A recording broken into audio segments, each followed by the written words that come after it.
강준우, 김경민, 김영웅,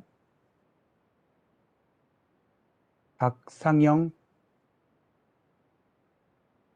성창민, 신재현, 신재호, 엄찬호, 정건호,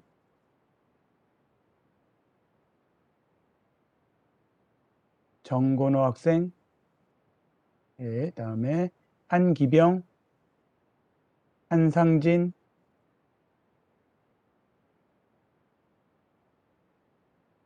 한상진 학생, 오케이, 다음에 권상윤, 권혁빈, 이예림, 허예원, 김채윤, 김여진, 안지현, 최윤서, 한희연, 황준영, 김민지, 김정주, 이지헌, 장진영, 김채민, 박은서, 양다윤, 이혜정, 최희재,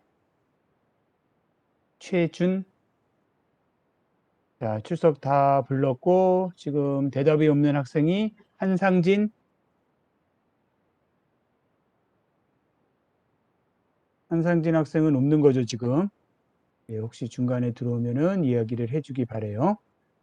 자, 그러면 오늘은 우리 진도를 나가도록 합시다. 자, 우리가 지난 시간에 여러분들하고 그 사출 성형까지 우리가 이야기를 다 했어요. 그래서 고분자 가공법 중에서 압출하고 사출이 중요하다. 그래서 압출하고 사출만 저희가 따로 떼어내가지고 걔네들만 가지고 여러분들이 조금 더 깊게 공부를 했고, 오늘은 우리가 배웠던 그 압출하고 사출에 의해서 그 제품을 만들어내는 그 동영상 자료를 제가 몇 가지 준비를 했거든요. 이거는 제가 만든 거는 아니고 이제 제 주변에 그 계시는 분들께서 만드는 거를 제가 이제 허락을 받고 와서 여러분들한테 보여드리는 거기 때문에 이거는 여러분들 저는 사용을 해도 가능한데 여러분들이 이거를 뭐 밖으로 유출하거나 뭐 이러시면은 문제가 생기는 거는 뭐 다들 알고 있겠죠. 여러분들이 그 저작권이라는 게 있어서 그 허락을 받지 않고 무단으로 뭐 강의 내용이라든지 강의 동영상이라든지 이런 것들을 여러분들이 갖다가 뭐 여러분들만 그냥 보는 거는 큰 문제가 없지만은 그렇지 않고 이거를 뭐 남한테 보여준다든지 뭐 이거를 여러분들이 공유를 한다든지 뭐 친구들한테 뭐 파일을 빌려준다든지 이런 경우는 엄격히 말하면 다 문제의 소지가 있는 것들이에요. 그래서 여러분들 그런 부분에 대해서는 좀 신경을 써주기 바래요.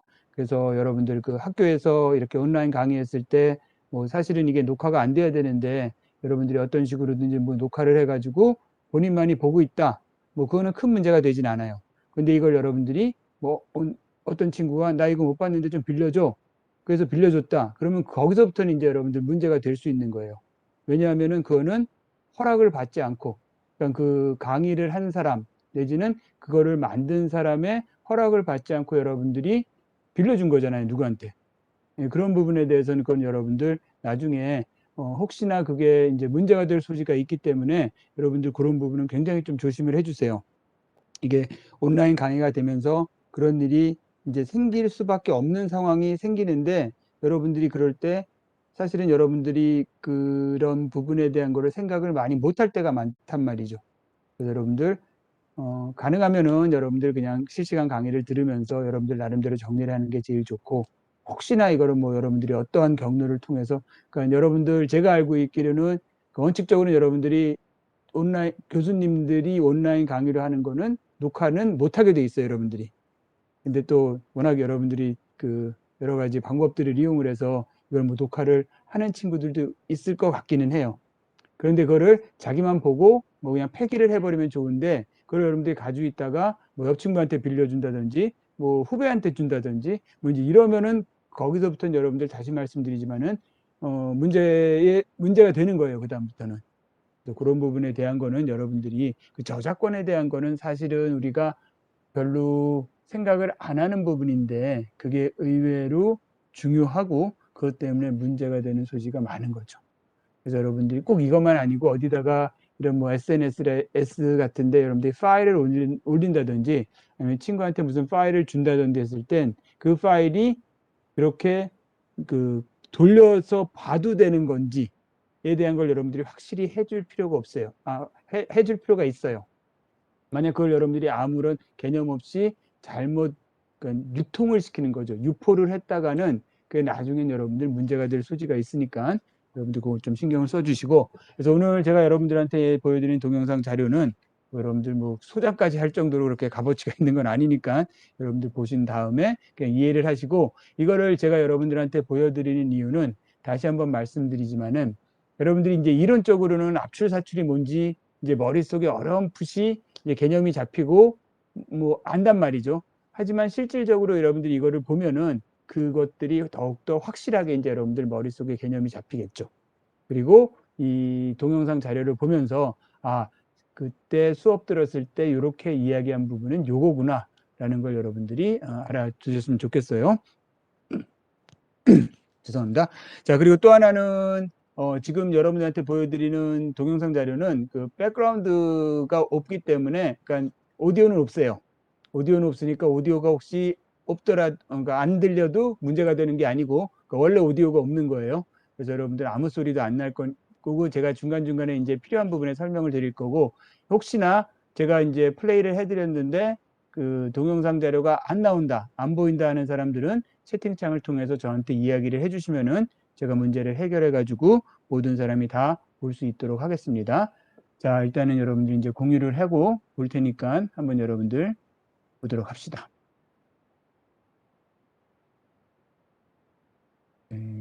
제가 잠깐만.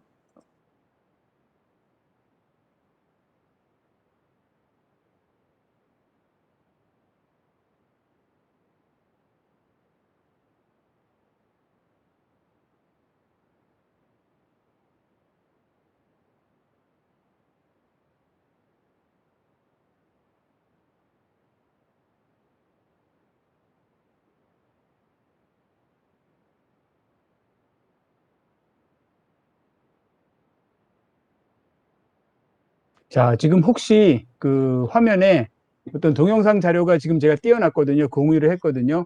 안 보이는 학생이 있으면은 얘기를 해주세요. 동영상 자료가 지금 안 보이는 학생이 있으면은 저한테 얘기를 해 주시면은 제가 문제를 해결을 할게요. 자, 그러면 이제 안 보이는 학생은 없는 거로 알고 있고 아까 말씀드렸다시피 지금 이거는 오디오는 없는 거예요. 그래서 소리가 안 들려도 문제가 되는 건 아니고 제가 보여드리는 건 지금 그 인젝션 몰딩 있죠. 사출 성형에 대한 그 동영상 자료를 여러분들한테 보여드리도록 하겠습니다. 한번 보시고 제가 중간중간에 잠깐 그 포즈를 시켜가지고 필요한 부분은 다시 한번 좀 설명을 해드리도록 할게요. 자, 그러면 보도록 할게요.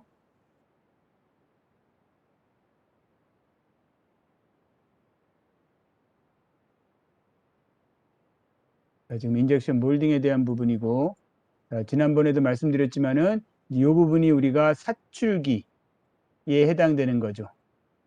우리가 플라스티케이팅 유닛이라고 했던 부분이 이 부분에 해당되는 거고, 지금 이 부분이 죄송합니다.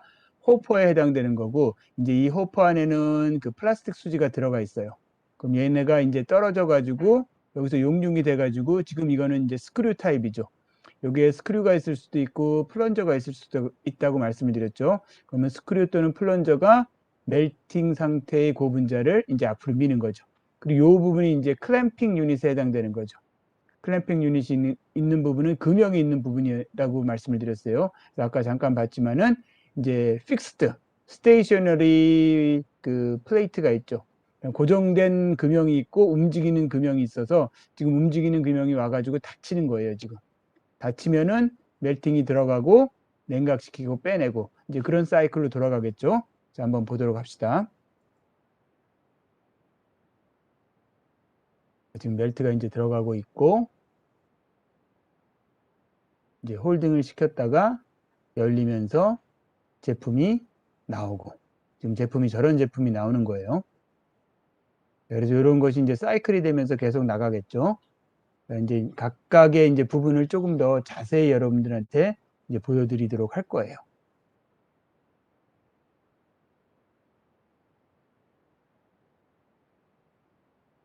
자, 지금 보여드리는 부분이 이제 금형 부분이죠. 그래서 금형이 이렇게 단순해 보이지만 굉장히 복잡한 구조를 가지고 있어요. 이 금형을 잘 설계를 하는 것이 이제 좋은 제품, 좋은 성형품을 만드는데 키 팩터라고 말씀드렸죠. 지금 이 부분은 이제 스테이셔너리 플레이트, 고정된 부분이에요. 뭐 각각의 캐버티를 만드는 부분들이 있는데 금형에 대한 자세한 설명을 이제 여러분들한테 보여드리는 거죠. 그래서 보면 그쵸, 이제 스프루죠, 이 부분이.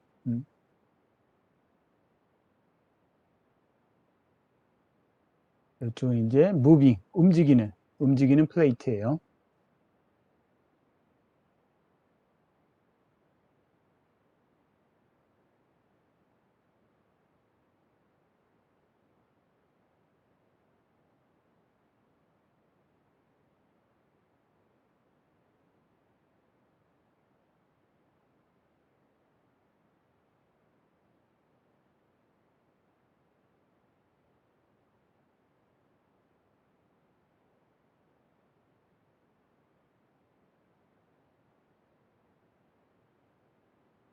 자, 지금은 그 금형 중에서 무빙 플레이트 쪽에 이제 여러 가지 부품들을 여러분들한테 설명해 드리는 거고, 이렇게가 이제 여러분들 클램핑 유닛이 되는 거죠.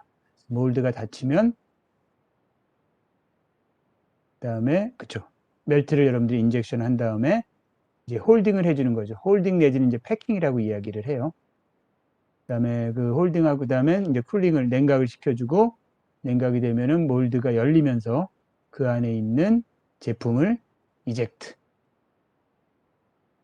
빼내는 거죠. 그럼 저런 형태의 제품을 여러분들이 만들어내는 걸 가지고 인젝션 몰딩이라고 말씀을 드렸었죠. 자, 그래서 이렇게 이제 인젝션 몰딩을 여러분들한테 설명을 드렸어요. 우리 이제 지난번에 계속해서 여러분들한테. 자, 그래서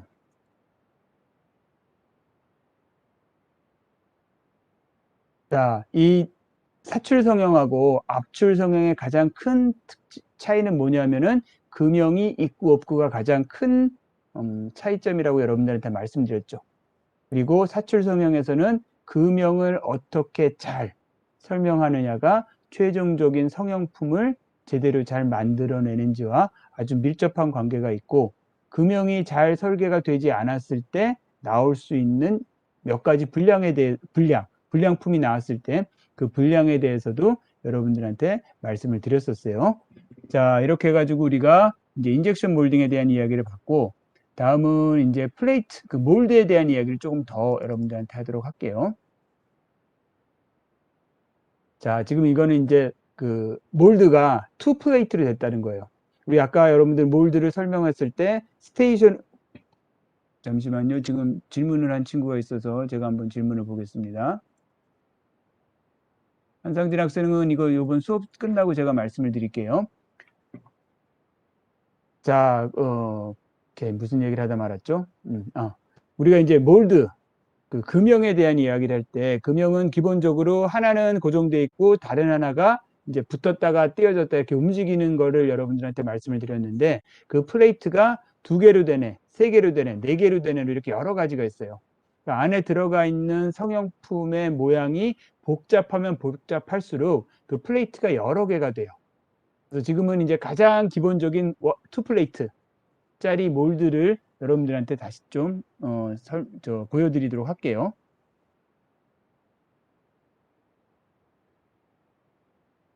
이건 다시 말씀드리지만은 사출 성형에서는 금형이 굉장히 중요한 부분이기 때문에 이 금형에 대한 이야기가 많아요. 사출 성형에서는. 이건 금형 중에서도 투 플레이트짜리.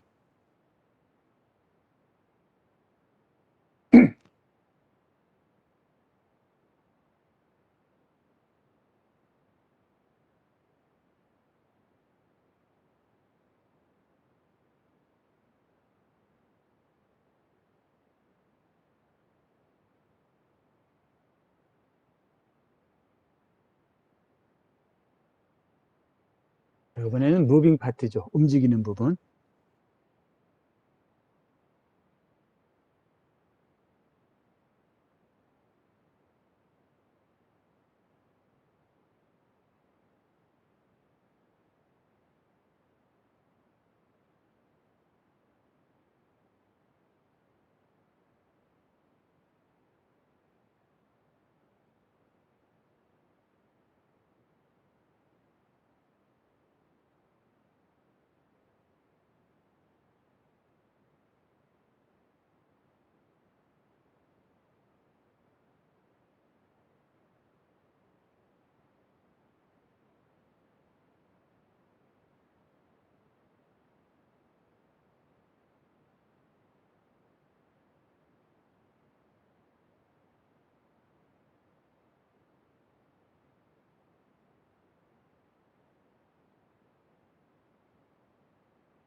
자, 지금 이제 이거는 여러분들이 사용하고 있는 스마트폰의 케이스를 이제 사출 성형을 통해서 만들어진 거를 이제 보여드린 거예요. 그래서 아까 보여드린 투 플레이트 몰드를 가지고 여러분들이 사출 성형을 통해 가지고 이런 식의 제품을 만들어낼 수가 있죠. 그래서 여기서 보면은 이제 이 부분이 뭐예요, 여러분들? 우리가 스프루라고 이야기했던 거죠. 그래서 몰드가 닫힌 다음에 인젝션 됐을 때 멜트가 처음으로 금형에 들어가는 부분. 그 부분을 우리가 스프루라고 그랬고, 나머지 부분들은 뭐냐면 이제 러너라고 그랬죠. 러너라고 되고, 사실은 우리가 필요한 부분들은 이 부분이에요. 그렇죠? 이 부분이 만나는 여기를 우리가 게이트라고 말씀을 드렸었어요. 그래서 그런 명칭들을 여러분들이 좀 잘 알아두셔야 되고, 자, 이렇게 이제 그 스마트폰 내지는 휴대폰 케이스를 만들기 위해서 아까 여러분들이 본 것처럼 굉장히 복잡한 디자인을 가지고 있는 금형을 만들었어요. 근데 그렇게 금형을 복잡하게 만드는 이유 중에 하나가 뭐냐면은 우리가 사출 성형에서 나올 수 있는 불량에 대해서 이야기했을 때 그 안에 들어가 있는 멜트의 흐름이 정상적으로 잘 흐르지 않을 경우에는 그것이 어떤 불량의 원인이 될 수 있다고 말씀을 드렸죠. 따라서 그런 멜트들의 흐르는 길 같은 것까지도 다 고려를 하고 걔네들이 가능하면은 뭐 그러니까 그 멜트의 온도가 많이 떨어지지 않으면서 그 안을 잘 채울 수 있는, 그리고 빈 공간이 없이 잘 채울 수 있는 이제 이러한 것들을 다 여러분들이 고안을 해가지고 생각을 해가지고 여러분들이 이 금형을 설계를 해야 돼요. 그래서 사실은 어떻게 보면 화공과에서는 금형을 설계하는 거를 뭐 여러분들한테 특별히 가르치지는 않을 거예요. 여러분들 뭐 캐드도 사실은 뭐 기계공학과나 이런 그 전공보다는 사용이 덜하긴 하지만은 우리는 이 안을 채우는 멜트에 대해서는 우리가 굉장히 잘 알고 있잖아요. 따라서 사실상 사출 성형을 하기 위해서 금형을 여러분들이 설계를 할 때는 기계공학을 전공한 사람이 그냥 만드는 게 아니고 이렇게 재료의 물성에 대해서 잘 알고 있는 사람이 만드는 게 어떻게 보면은 더 뭐라 그럴까 좋은 설계를 가진 금형을 만들 수가 있겠죠. 그래서 나중에 여러분들이 혹시나 이런 사출 성형 관련돼서 여러분들이 일을 하게 되면은 이렇게 캐드를 통해서 금형을 만들거나 이런 일도 여러분들이 하게 될지도 몰라요. 그래서 뭐 지금 당장은 여러분들이 이 금형에 대해서 자세히 알 필요는 없겠지만은 여러분들이 이런 일도 할 수 있는 고분자에서는 할 수도 있다는 걸 여러분들이 조금 알아두시면 좋을 것 같아요. 자, 계속해서 한번 보도록 합시다.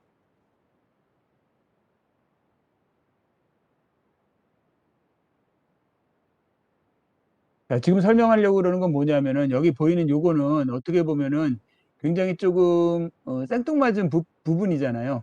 그래서 이런 부분은 그 금형 내에서 어떤 식으로 처리를 하는지, 이건 사실은 어떻게 흐름이 가기도 좀 뭔가 이렇게 툭 튀어나오는 뭔가 엑스트라로 나온 부분이어서 이렇게 특수한 부위는 우리가 금형 내에서 사출 성형을 할 때 어떻게 해결을 하는지에 대한 걸 보여드리려고 그러는 거예요.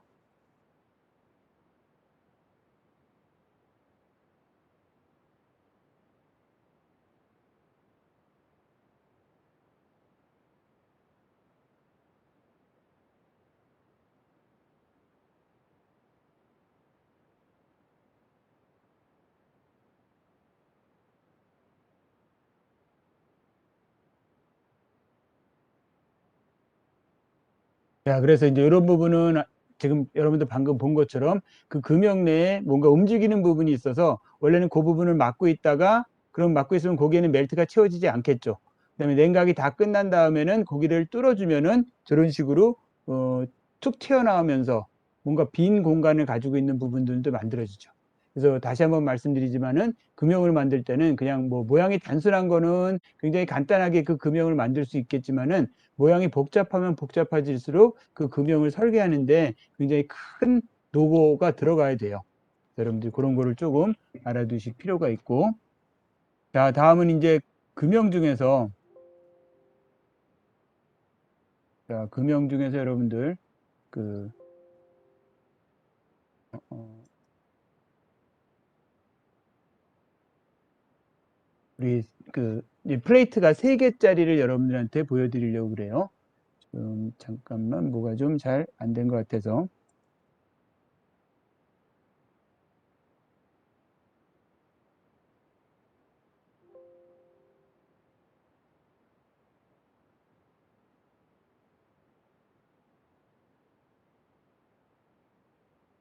자, 이제 이번에 보여드리는 동영상은 좀 더 복잡한 모양을 가지고 있는 거는 아까 말씀드린 것처럼 금형이 이제 뭐 투 플레이트가 아니고 3개짜리, 4개짜리, 5개짜리 뭐 이렇게 플레이트가 여러 개가 생긴다고 말씀을 드렸죠. 그래서 여기서는 좀 더 복잡한 모양을 가지고 있는 그 3개, 그러니까 3플레이트, 플레이트가 3개로 구성되어 있는 금형에 대해서 여러분들한테 좀 보여드릴게요.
자, 그래서 이거는 이제 플레이트가 3개짜리여서 클로징이 될 때 뒤에 플레이트가 와서 중간 걸 밀어가지고 마지막으로 이제 클로징이 되는 거죠.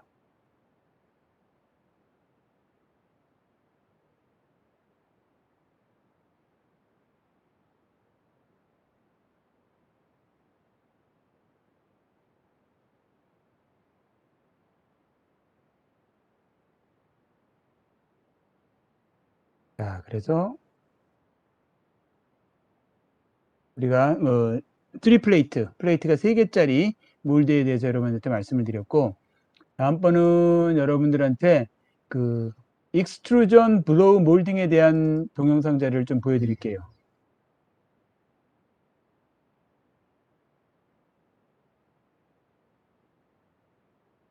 자, 지금 이제 보여드리는 건 다시 말씀드리지만은 익스트루전이고, 그 다음에 블로잉 몰딩이에요. 자, 우리가 블로우가 들어가면은 우리가 그 뭐라고 말씀드려야 되나? 용기 같은, 그러니까 쉽게 얘기하면 PET 병가처럼, PET 병처럼 중간이 그 비어 있는 그러한 성형품을 만들 때 우리가 블로잉법을 많이 쓰죠. 필름 블로잉법은 이제 필름을 블로잉 하면 무슨 식이 되냐면 이제 봉지, 봉투 모양이 되는 거죠. 근데 이제 우리가 인젝션 몰딩에서 블로잉을 할 수가 있어요. 그럼 기본적으로 인젝션 몰딩이니까 금형이 있는 거고, 금형이 있는 상태에서 블로잉을 해가지고 뭔가 중간이 텅 빈, 중간에 공간을 가지고 있는 그러한 것을 만드는 것을 우리가 얘기하는 거고, 여기는 익스트루전이 붙은 이유는 뭐냐면은 그 멜트를 만드는 것이 익스트루더예요.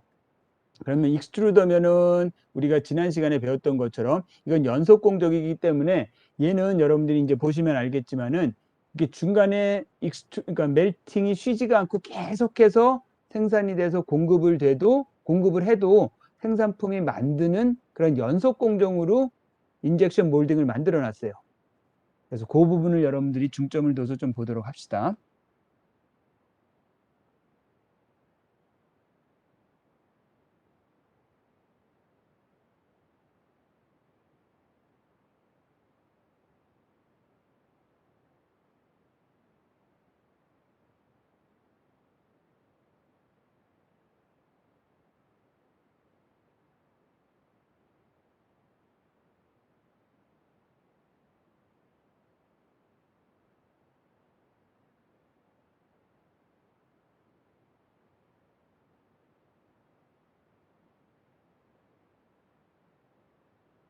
자, 지금 이제 여기는 익스트루더가 위에 있어요.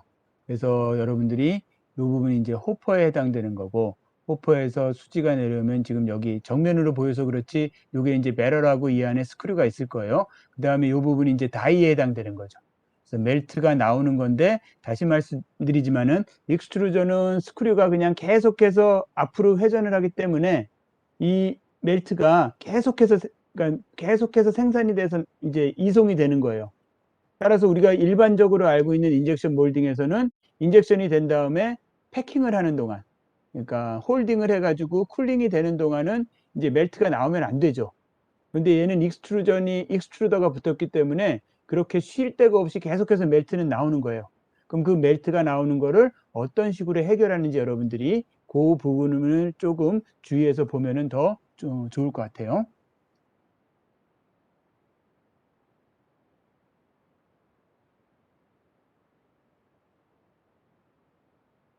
자, 그래서 이제 다이를 통해서 멜트가 나올 거고, 저기.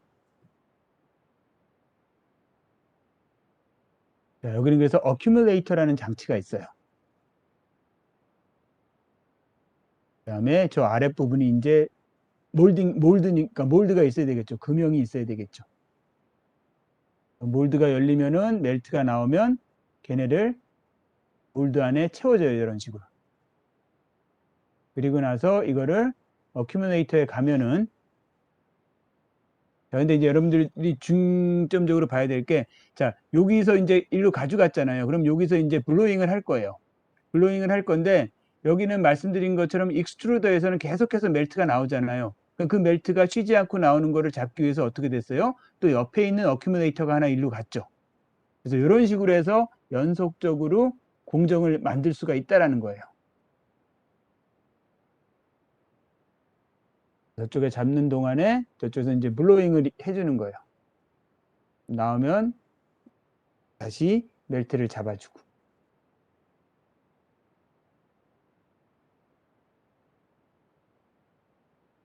자, 그러면 이제 이쪽 블로잉을 하면은 여러분들, 이거는 지금 여러분들 보시는 건 뭐냐면은 그 이제 그 몰드의 모양이 지금 여기 보이는 건 여러분들 뭐처럼 생겼나요? 그냥 저기 주방 세제나 아니면 세탁 세제 그런 거 집어넣는 그런 통처럼 생겼죠.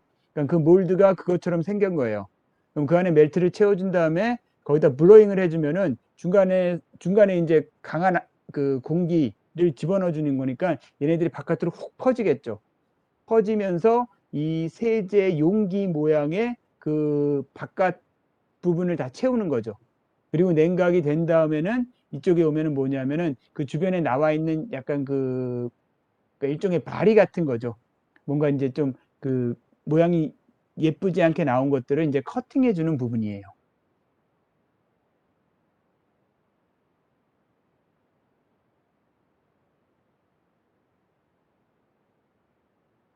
이런 식으로 여러분들이 속이 빈 용기 형태의 성형품을 만드는 그러한 공정이죠.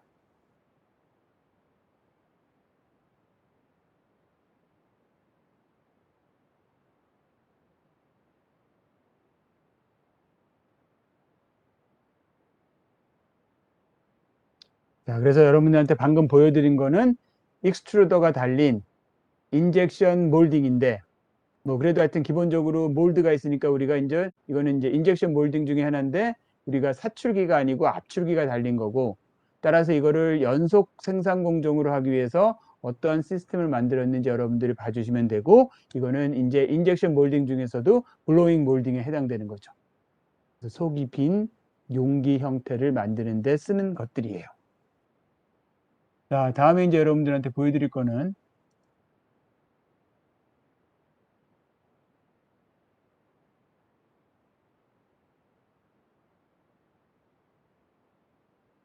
자, 이건 진짜 이제 블로잉 몰딩인데, 이거는 압출기가 있는 게 아니고 사출기가 있는 인젝션 블로잉 몰딩에 대해서 여러분들한테 보여드리도록 하겠습니다.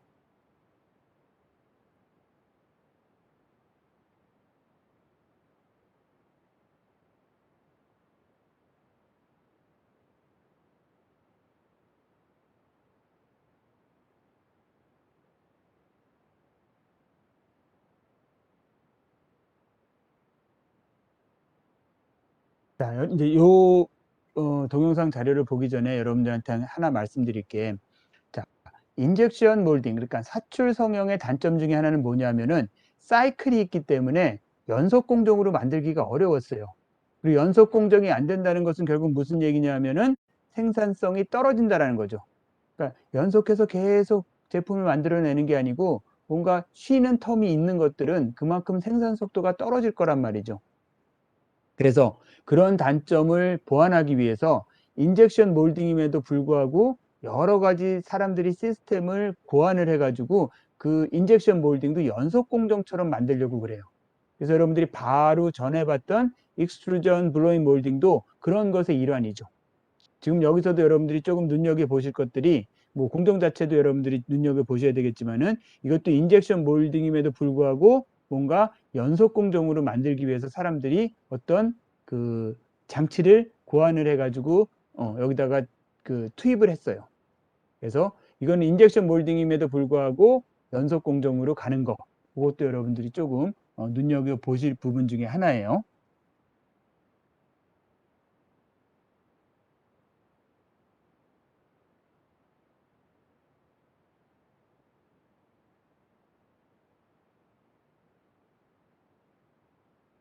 지금 이제 스테이션이 한 개, 두 개, 세 개짜리가 있는 거죠. 그리고 자, 여기 설명을 드리면은, 일단은 뭐냐면 이건 오자가 났어요, 여러분들. 프롬이 아니고 프리폼이에요. 그러니까 몰드는 몰드인데 어떤 제품을 만들기 전에, 그러니까 미성형 멜트를 가지고 있는 몰드라서 이걸 우리가 프리폼 몰드라고 그래요. 이건 여러분들 저 오타가 난 거고, 그 프리폼 몰드를 가지고 어디로 가냐면은 블로우 몰드로 가요. 프리폼 몰드를 블로우 몰드로 가면은 그 블로우 몰드에서는 압공을 쏴줘 가지고 이제 여러분들 제품을 만드는 거죠. 그리고 그것이 냉각이 되면은 이 픽업에서 제품으로 떨어져 나오는 거예요. 그러니까 지금 이 반시계 방향으로 이제 돌 거예요, 여러분들. 반시계 방향으로 돌면서 여러분들이 제품을 만드는데, 이렇게 만든 이유는 다시 말씀드리지만은 인젝션 몰딩인데도 연속 공정으로 만들기 위해서 이제 이렇게 만들어 놓은 거죠. 자, 보도록 합시다.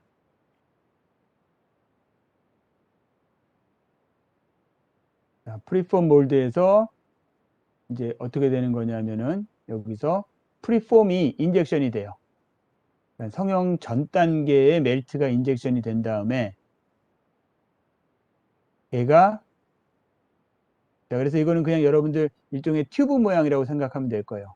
프리폼이에요. 이거 여러분들 다시 말씀드리지만은, 얘가 여러분들 이제 반시계 방향으로 돌죠. 그래서 블로우 몰드 쪽으로 가죠.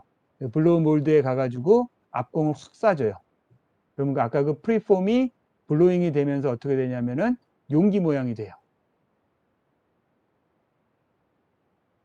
이렇게 된 것이 다시 이제 이쪽에 그 픽업 쪽으로 오죠.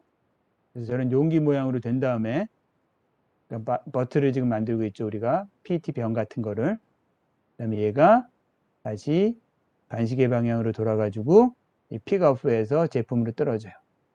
근데 여러분들 보면 알겠지만은 얘가 돌 때 저쪽에서는 프리폼이 채워지고 다음에 다시 블로잉이 되고 이 세네들이 계속 돌죠. 따라서 한 번도 쉬지를 않고 계속해서 생산을 하는 공정을 만들게 되는 거죠. 그래서 이런 식으로 여러분들이 용기 모양의 블로잉 몰드로 만들 수가 있어요. 실질적으로 이제 이런 장치를 이용을 해서 블로잉 인젝션 몰딩을 연속적으로 하는 공정, 그런 걸 여러분들이 만드는 거죠. 자, 다음에 이제 마지막으로 여러분들, 이것도 이제 인젝션 몰딩 중에 하나는 하나인데, 이거는 스트레칭이라고 그래가지고 앞가는 그 압축 공기를 집어넣어줘서 블로잉을 해줬는데, 얘는 이제 물리적으로 그 안에 빈 공기를 만드는 거예요. 한번 보도록 합시다. 그래서 인젝션 스트레치 블로잉 몰딩이라고 말씀을 드렸죠.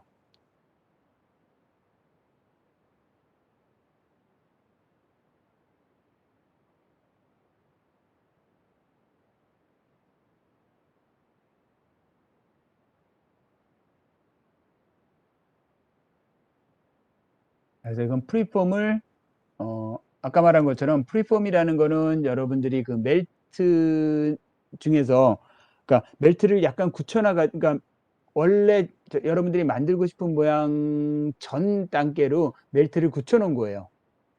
그럼 이제 얘를 여러분들이 가열을 해가지고 그거를 이제 뭐 블로잉을 시키거나 스트레칭을 시켜가지고 최종적으로 여러분들이 얻고자 하는 제품의 형태를 만드는 거죠.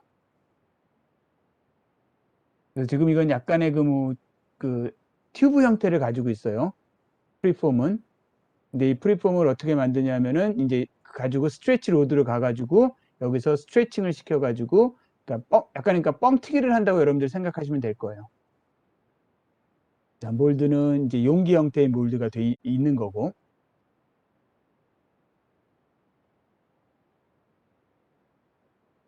그래서 프리폼이 일로 와가지고 여기서 이제 스트레칭이 돼가지고 최종적으로 용기의 형태가 되는 거예요. 그래서 지금 프리폼이 오고 있죠. 프리폼은 튜브 모양이에요.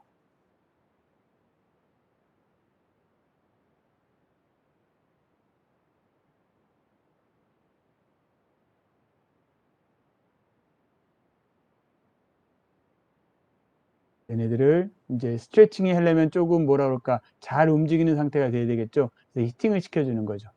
히팅을 시켜주면은 TG 이상이 되면은 얘가 어느 정도 이제 움직일 수 있는 상태가 되고, 그거를 이제 스트레칭 머신에 집어넣으면은 여기서 스트레칭을 시켜주는 거죠. 여기에 블로우가 달리면 이제 블로우로 여러분들이 생각하셔도 돼요. 그래서 스트레칭에 의하면은 여러분들이 저런 형태의 속이 빈 형태가 되는 거죠. 스트레치하고 여기 블로잉이 같이 일어나고 있죠. 그런 식으로 여러분들이 공간을 가지고 있는 용기 형태를 만들 수 있는 거죠. 그래서 이렇게 최종적으로 우리가 용기를 만들 수가 있어요. 그래서 여러분들이 주위에서 보고 있는 이런 병 모양, 버틀 모양의 제품들은 다 이런 식으로 이제 사출 성형을 통해서 만드는 거예요. 사실은 여러분들이 그렇죠. 이렇게 우리가 고분자 가공에 대해서 배우기 전에는 아마 일반 사람, 그러니까 그거 전엔 여러분들 일반인이었잖아요. 일반 사람일 때는 저 용기를 어떻게 만들지? 별로 궁금한 적이 없지만은 뭐 이렇게 궁금하게 생각하는 사람도 있을 수 있잖아요. 그러면 그때 저걸 어떻게 만들까 그런 궁금함을 했을 땐 결국은 이제 그것에 해답을 찾다 보면 뭐가 되냐면 이렇게 이제 사출 성형이 되는 거고, 우리가 이제 페트병이라고 하는 거는 PET를 가지고 여러분들이 이렇게 인젝션 몰딩, 정확히는 이제 인젝션 블로잉 몰딩이 되겠죠. 인젝션 블로잉 몰딩을 통해 가지고 이제 여러분들이 병을 만든다라는 걸 아는 거예요. 그럼 이제 여러분들이 PET 병을 딱 여러분들이 손에 잡는 순간 여러분들은 저기 원유부터 시작을 해가지고 그 PET 병까지의 그 히스토리 있죠. 그거를 이제 여러분들은 다 아는 거죠. 원유를 이제 정유 공장에서 정유를 해가지고 이제 분별 증류를 하고, 그다음에 여러분들이 그 나온 걸 나프타라고 그러죠. 이 나프타를 여러분들이 스팀 크래킹을 해가지고 PET니까 이제 C 한 2개짜리로 만들고, 그래서 이제 에틸렌 글라이콜을 여러분들이 유기공업화학에서 에틸렌 글라이콜을 만들고, 그다음에 텔레프탈릭 엑시드라는 거를 이제 또 합성을 해가지고 걔네들을 중합을 시켜서 폴리에틸렌 텔레프탈레이트라는 고분자 재료를 만들고, 걔를 여러분들이 이제 인젝션 몰딩으로 가져가서 멜트를 만든 다음에 저런 몰드를 이용을 하고 블로잉을 이용을 해서 결국은 뭐를 만든다? 여러분들 손에 가지고 있는 생수병. 그렇죠. 생수병을 여러분들이 만들 수 있는 거죠. 자, 이제 이렇게 해가지고 저희가 학기 초에 시작했던 원유부터 중간중간 재료, 단계, 과정을 거쳐서 여러분들이 가공을 통해서 최종적으로 제품을 만든 거까지가 했어요. 그러면 이제 이 고분자 인더스트리에서는 이제 여러분들이 거의 대부분을 뭐 정확히는, 그러니까 자세히는 아니지만은 그 흘러가는 상황을 이제 여러분들이 알 수가 있는 거죠. 자, 이렇게 해서 여러분들한테 사출 성형에 관련되는 저 동영상 자료를 보여드렸고, 이제 요거를 끝나고 우리가 그 다음으로 할 거는 폴리머 솔루션에 대한 이야기를 할 거예요. 그래서 그 폴리머 솔루션에 대한 자료를 제가 오늘 오전에 여러분들 그 클래스룸에 올려놨거든요. 여러분들 아마 가지고 계신 분도 계시고 아직 안 가지고 계신 분도 계실 것 같아요. 그래서 그 폴리머 솔루션에 대한 거를 이제 우리가 진도를 나가도록 하고, 지금이 잠깐만 쉬었다 합시다. 우리 11시 41분이니까 11시 50분? 우리 10분만 쉬었다가 폴리머 솔루션에 대한 것을 하도록 할 테니까 자료가 없는 친구들은 자료를 받아 놓도록 하고, 그 다음에 한상진 학생. 예, 한상진 학생은 제가 지각 처리하도록 할게요. 자, 그럼 여러분들은 11시 50분에 다시 수업을 재개하도록 할 테니까 그때 만나도록 합시다.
자, 여러분 수업을 다시 진행하도록 하겠습니다. 아까 말씀드린 것처럼 여러분들 제가 클래스룸에 올려놓은 그 폴리머 솔루션이라는 그 자료 있죠. 그거를 가지고 수업을 진행을 하도록 할게요. 그 폴리머 솔루션이라는 그 자료는 그러니까 사실은 이제 이 폴리머 솔루션 고분자 용액에 대해서 여러분들한테 강의를 하려고 그러는데 이제 그에 알맞는 뭐 교과서 교재 내지는 여러분들 자료들을 좀 찾아봤는데 어떤 거는 너무 뭐라 그럴까 내용이 방대하고 사실은 우리가 그걸 가지고 한 학기 동안 수업을 할 건 아니기 때문에 너무 방대하고 또 어떤 거는 또 너무 어렵고 뭐 이런 가지고 제가 가지고 있는 그 폴리머 관련되는 책 중에서 이 챕터가 하나 돼 있는 책이 있어요. 그래서 그 책에서 폴리머 솔루션에 대한 챕터를 제가 여러분들한테 보내드리는 거고 이걸 위주로 해가지고 여러분들한테 고분자 용액에 대한 이야기를 드리도록 할게요. 자, 그러면 봅시다. 자, 그래서 기본적으로 제가 여러분들한테 여기서 말씀드리는 내용은 제가 그 여러분들한테 나눠드린 자료 있죠? 거기에 있는 내용들을 제가 여러분들한테 다시 좀 필요한 부분을 조금 더 자세히 설명을 드리는 거고 여러분들이 제 강의가 조금 이해가 안 된다 하시는 분들은 제가 나눠드린 자료 있죠? 그거를 좀 자세히 잘 읽으시면은 자, 이해가 되실 거예요. 자, 그래서 한번 보도록 합시다. 자, 지금 이제 우리가 지금부터 이야기하려고 하는 거는 여러분들 그 폴리머 솔루션에 대한 이야기를 하려고 그래요. 잠시만요, 여러분들. 이거 채팅방을 제가 하나만 저기 하고요. 여러분들 질문 있으시면은 채팅창을 통해서 해주세요. 자, 지금부터 이제 우리가 하려고 그러는 거는 여기서 하려고 그러는 거는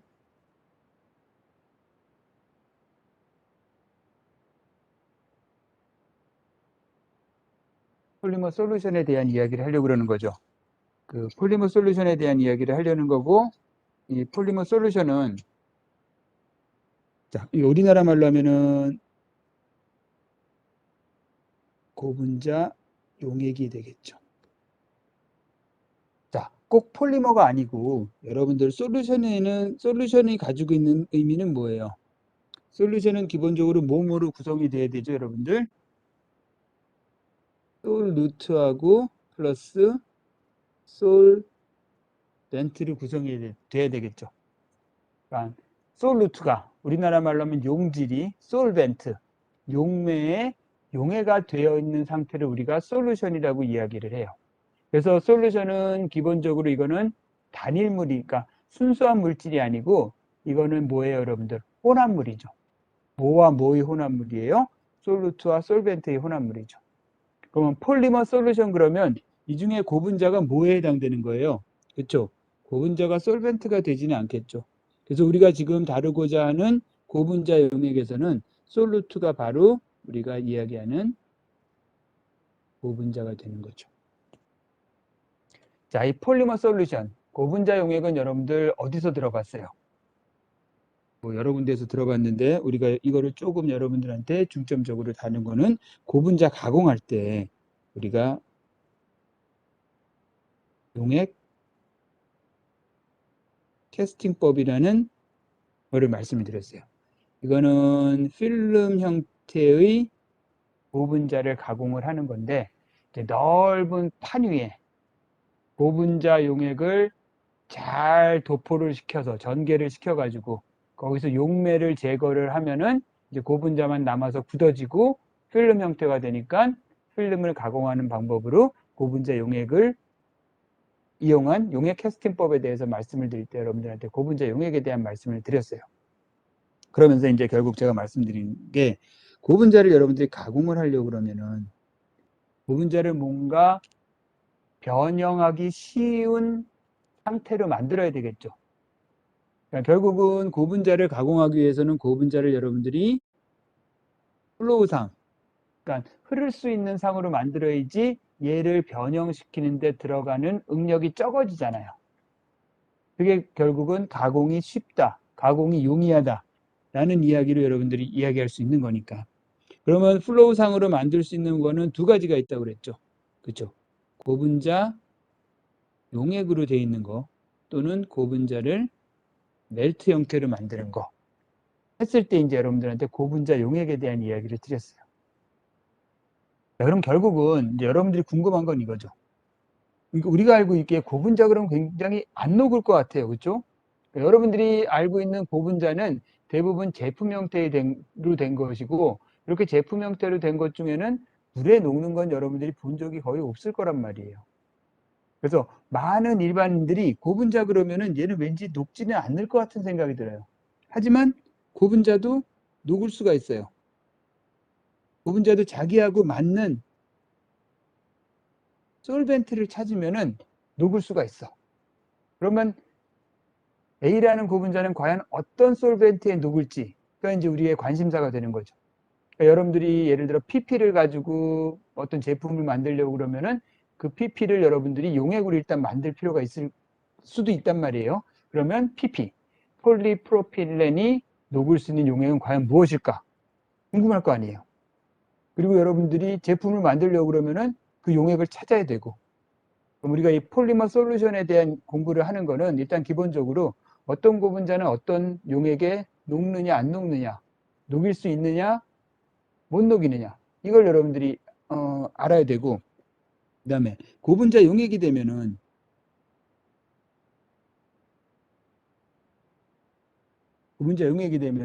뭔가 용액에 프로퍼티가 있을 거 아니에요. 자, 지난번에 우리 필름 가공을 할 때 용액 캐스팅법으로 다시 돌아가 보면은 거기서 여러분들이 필름 형태의 제품은 품질을 관리할 때 두께를 굉장히 중점적으로 본다고 그랬고, 결국은 여러분들이 원하는 두께를 일정한 두께를 갖게끔 만드는 게 매우 중요한 부분이라고 말씀을 드렸어요. 그러면 그랬을 때 고분자 용액을 가지고 필름을 만들 때 우리가 그 두께를 조절하기 위해서 뭐를 컨트롤할 수 있어? 뭐 여러 가지를 컨트롤할 수 있지만은 그 중에 하나가 고분자 용액의 점도였어요. 그럼 여러분들이 고분자 용액을 만들면은 고분자 용액의 프로퍼티 중에서 예를 들어서 점도. 그러면 고분자 용액의 점도는 과연 여러분들이 어떻게 컨트롤할 수 있는지를 알아야 되겠죠. 일단은 고분자를 어떤 용매에 용해시키는 게 제일 1순위고, 그 다음에는 만든 고분자의 프로퍼티를 여러분들이 원하게, 그러니까 가공에 편하게 하던 아니면 최종적인 물성에 관련되던 하여튼 여러분들이 원하는 물성으로 만드는 뭐가 있어야 될 거 아니에요. 뭐 쉽게 얘기해서 뭐 솔벤트의 양이 많으면 많아질수록 뭐 점도가 떨어진다. 또는 뭐 솔벤트의 양이 뭐 적으면 적을수록 하여튼 뭐 그런 관계를 여러분들이 알아야지 최종적으로 고분자 용액의 물성을 여러분들이 컨트롤할 수 있단 말이죠. 우리가 이 고분자 용액을 통해서 여러분들이 이제 배울 건 뭐냐 하면은 첫 번째, 어떤 고분자는 늘 녹일 수 있는 용매는 무엇인지를 여러분들이 알 수가 있고, 두 번째는 그렇게 만든 고분자 용액의 프로퍼티가 고분자, 그러니까 어떻게 여러분들이 제어를 할 수 있는지, 어떻게 조절을 할 수 있는지, 그러니까 프로퍼티와 어떤 다른 변수들 간의 상관관계를 여러분들이 여기서 배울 수가 있고, 그럼 결국 이런 고분자 용액이 가장 중요하게 사용되는 인더스트리는 어디냐면은 이 고분자 가공 중에서도 여러분들 코팅 가공법, 코팅을 할 때는 뭐 여러분들 가공법에서 배웠어요. 고분자 필름 위에다가 여러분들이 고분자 용액을 도포를 시킨 다음에 거기서 용매를 제거해가지고 일종의 피막, 도막을 만드는 거라고 그랬잖아요. 그럼 그때는 반드시 고분자 용액이 있어야 되겠죠. 따라서 고분자 용액과 이 코팅 가공과는 뗄래야 뗄 수 없는 관계가 있는 거죠. 또는 또 여러분들 뭐 페인트 산업. 자, 페인트라는 거를 여러분들이 뭐 깊게 생각해 본 적은 없겠지만은 페인트를 여러분들이 모르지는 않을 거예요. 이 페인트가 결국은 쉽게 얘기하면 페인트는 고분자 용액이에요. 여러분들이 그 안에 들어가는 여러 가지 뭐 안료라든지 염료라든지 이런 제품들은 대부분들이 고분자고, 그 고분자를 녹일 수 있는 용액에다가 여러분들이 녹여놨다가, 이것도 역시 마찬가지래요. 그러니까 용액으로 만들어놨다가 용매가 없어지면서 그 고분자만 남아가지고 벽면에 붙어 있으면 그게 바로 뭐가 되냐면은 페인트가 되는 거예요. 따라서 이 페인트 산업에서 고분자 용액은 정말로 중요한 포션을 차지하고 있죠. 자, 그래서 정리하면은 우리가 지금 폴리머 솔루션을 공부하는 이유는 뭐냐면은 이러한 코팅 산업이라든지 인더스트리라든지 아니면 페인트 인더스트리에 여러분들이 몸담게 되면은 결국은 여러분들이 하는 건 뭐냐면 고분자 용액을 다루게 돼요. 그럼 우선적으로 어떤 고분자가 어떤 용매에 녹는지 안 녹는지를 여러분들이 판단을 해야 되고, 그래서 여러분들이 원하는 고분자를 녹일 수 있는 용매를 찾아내야 되겠죠. 그렇게 해서 만든 고분자 용액의 프로퍼티를 여러분들이 제어를 해줘야 되고, 그럼 결국 그 프로퍼티와 주변의 어떤 변수들 간의 상관관계를 알아야지 그 변수를 여러분들이 조절을 해서 최종적인 고분자 용액의 프로퍼티를 여러분들이 할 수가 있는 거죠.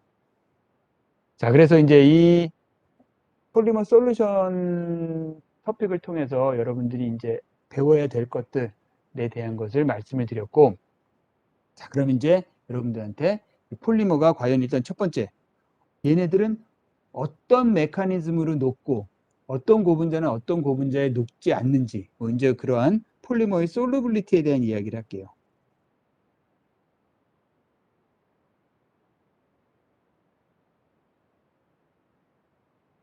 자, 다시 말씀드리지만 제가 지금 이야기하고 있는 거는 다 여러분들 나눠드린 그 자료에 근거를 해서 말씀드린 거고, 제가 뭐 예를 들어드리거나 조금 설명에 보충을 하는 거는 이미 우리가 여러분들한테 말씀드렸던 거 있죠. 그거에 대한 거를 기준으로 말씀을 드리고 있어요. 이거는 솔루빌리티니까 일종의 용해도죠. 그래서 솔루빌리티가 높다는 것은 잘 용해가 되는 거고, 솔루빌리티가 낮다는 것은 잘 용해가 되지 않는 거죠. 그래서 이건 기본적인 룰이 있어요. 여러분들 그 나눠지는 자료에서 나온 것처럼 첫 번째 거기 나온 게 뭐냐면 like dissolves like. 이건 뭐냐면은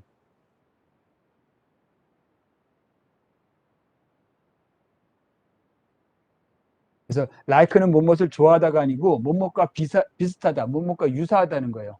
그러니까 지금 솔루빌리티는 뭐냐면은 뭐와 뭐의 솔루빌리티를 얘기했냐면은 용질로 쓰는 폴리머하고 그다음에 솔벤트 사이에 그 솔루빌리티를 얘기하는 거예요. 그러니까 폴리머가 솔벤트에 얼만큼 잘 녹느냐, 그러면 솔루빌리티가 높은 거고, 잘 녹지 않느냐, 그럼 솔루빌리티가 낮은 거가 되겠죠. like dissolves like는 뭐냐면은 그 화학적으로 유사성을 가지고 있는 애들끼리는 서로 잘 녹는다는 거예요. 화학적인 유사성이 있으면은 그러니까 예를 들어서 여러분들이 그러니까 극성을 가지고 있는 폴리머는 여러분들이 극성을 가지고 있는 솔벤트하고 만나면은 대부분 잘 녹아요. 반대로 non-polar하네, 그러니까 비극성인 폴리머는 비극성인 솔벤트를 만나면 또 어느 정도 솔루빌리티가 높아요. 하지만 그러니까 극성을 가지고 있는 폴리머가 비극성을 가지고 있는 솔벤트하고 만나면은 대부분의 경우에는 녹지가 않아요. 그래서 여기서 like dissolves like라는 것은 그러니까 비슷한 애들끼리 서로 녹인다는 거예요. 그 비슷한 게 뭐 화학적으로 유사한 애들을 녹인다는 거죠. 자, 두 번째는 폴리머의 몰레큘러 웨이트가 높아지면은 여러분도 어떨까요? 길어져 얘가. 그러니까 긴 체인과 짧은 체인이 있으면은 그죠? 이거는 상식적으로 여러분들 어때요? 그죠? 긴 체인이 잘 안 녹겠죠. 자, 이건 왜 그러는지 여러분들 나중에 또 설명을 드릴게요. 이건 이제 엔트로피하고 문제가 있는 거예요. 엔트로피하고 문제가 있는 거기 때문에 제가 나중에 조금 더 다시 설명을 드리는데, 기본적으로 몰레큘러 웨이트, 그러니까 폴리머의 몰레큘러 웨이트가 커지면 커질수록 솔루빌리티는 떨어지는 경향이 있다라는 거죠. 자, 다음에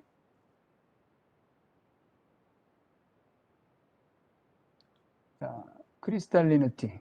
L이 두 개구나. 잠시만.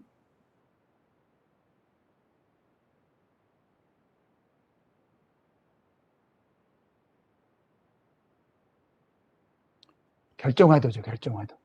자, 결정화도가 큰 애들은 일반적으로 어때요, 여러분들? 그렇죠. 결정화가 커지면 이 결정화라는 거는 일종의 여러분들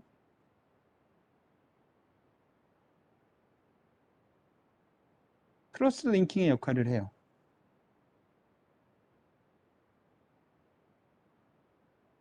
그러니까 결정화도는 일종의 크로스링크, 그러니까 가교돼 있는 거기 때문에 가교돼 있는 거는 일반적으로 끊기가 어렵죠, 여러분들.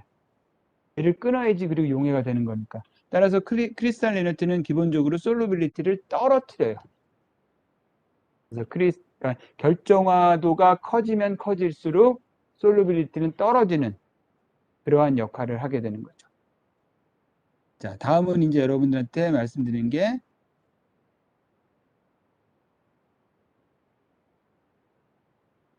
솔루빌리티 레이트예요. 이건 뭐냐면은 용해되는 속도죠. 그러니까 용해 속도예요, 여러분들. 제가 지난번에도 한번 말씀드렸는데 우리 공학에서 레이트라는 말이 붙으면은 이제 우리가 보통 레이트는 비율, 비 뭐 이런 식으로 생각하지만은 공학에서는 레이트가 붙으면은 시간당이라는 구글 했어요. 그래서 여러분들이 예를 들어서 매스 레이트 그럼 뭐예요? 그렇죠? 시간당 이동한 매스를 매스 레이트라고 그래요. 또는 볼루메트릭 레이트는 뭐예요? 그렇죠? 시간당 움직인 부피, 부피 유량이라고 말씀을 드리죠. 그래서 솔루빌리티 레이트 지금부터 말씀드리려고 그러는 거는 솔루빌리티 레이트인데 이거는 용해되는 속도예요. 따라서 이건 기본적으로 용해는 되는 거예요. 용해가 됐을 때 용해가 빨리 되느냐 천천히 되느냐 이거를 말해주는 게 솔루빌리티 레이트예요. 그래서 이 솔루빌리티 레이트는 일반적으로 그 고분자 중에 가지가 있는 애들이 있어요. 근데 이 가지가 짧은 애들이 있고 긴 애들이 있을 수가 있죠. 또 하나는 여러분들 뭐 이 가지가 이렇게 길게 붙은 애가 있을 수가 있죠. 일반적으로 short branch를 가지고 있는 거, 짧은 가지를 가지고 있는 거는 어떻게 되냐면은 그러니까 이런 애들끼리 서로 이렇게 있으면은 그 메인 체인들이 서로 이렇게 뭐라 그럴까 모아지는데 방해하는 역할을 하죠. 그렇죠?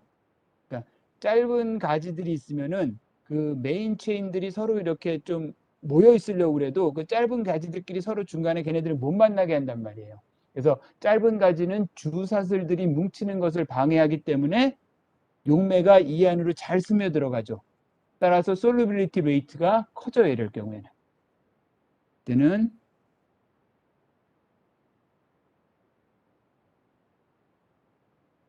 증가를 하는 경향이 있어요. 그러니까 쇼트 브랜치인 경우에는. 자, 그런데 그런 식으로 따지면은 긴 가지가 있으면은 얘도 메인 체인이 만나는 거, 뭉치는 거를 방해하니까 더 레이시 빨라져야 된다고 생각을 하는데 이게 그 가지가 긴 게 있으면은 오히려 얘네들이 서로 엉켜요. 엉켜가지고 얘네들이 뭔가 엉키는 구조를 만들면은 그 엉키는 구조 사이로 솔벤트가 스며들기가 어렵기 때문에 오히려 이런 경우에는 그 솔루빌리티 레이시 감소를 해요. 자, 그래서 정리를 하면은 이제 브랜치가 있는 가지가 있는 고분자의 경우에는 그 가지가 짧으면은 솔루빌리티 레이트는 증가를 하지만은 그 가지가 길어지게 되면은 걔가 뭔가 엉키는 구조를 만들기 때문에 솔루빌리티 레이트가 떨어지는 그러한 효과를 나타내 준다라는 거. 고 마지막으로 이제 여러분들 몰레큘러 웨이트. 이거는 여기 위에다 쓸까요, 여러분들? 자리가 조금 작다. 자, 그거는 정리를 좀 하기 쉽게 제가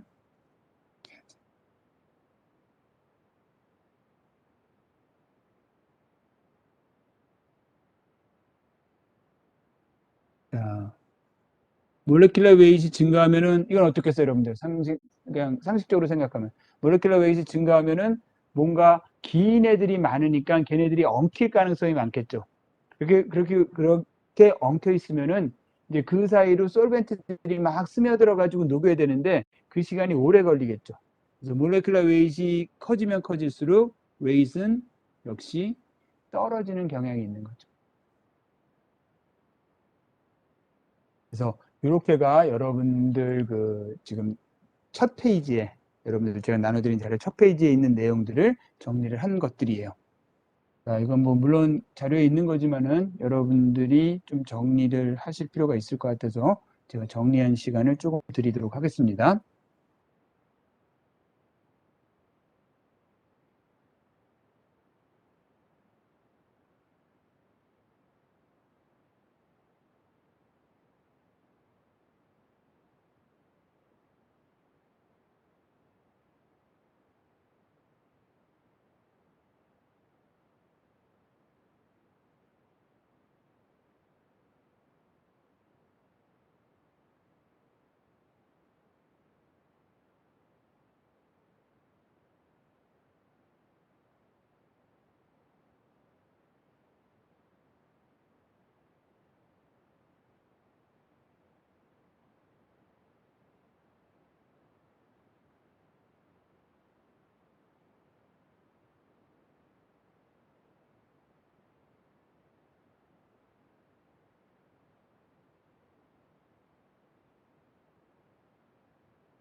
자, 여러분들 넘어가기 전에 다시 한번 말씀드려요. 제가 지금 여기서 solubility하고 solubility rate하고로 말씀드렸어요. 그러니까 solubility라는 것은 녹느냐 안 녹느냐, 그러니까 얼마큼 잘 녹느냐 그걸 얘기해 주는 거고, solubility rate라는 것은 일단 녹았을 때 얼마큼 빨리 녹느냐 천천히 녹느냐 시간의 개념이 들어간 거예요.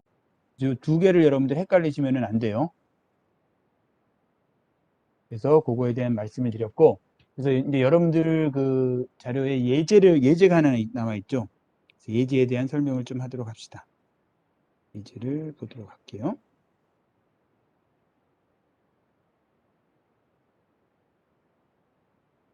자, 예제를 보면은 뭐 여러분들 쭉 보면서 해석을 하시면 되겠지만은 제가 그냥 해석을 해드리면은, 자, 지금 아이고.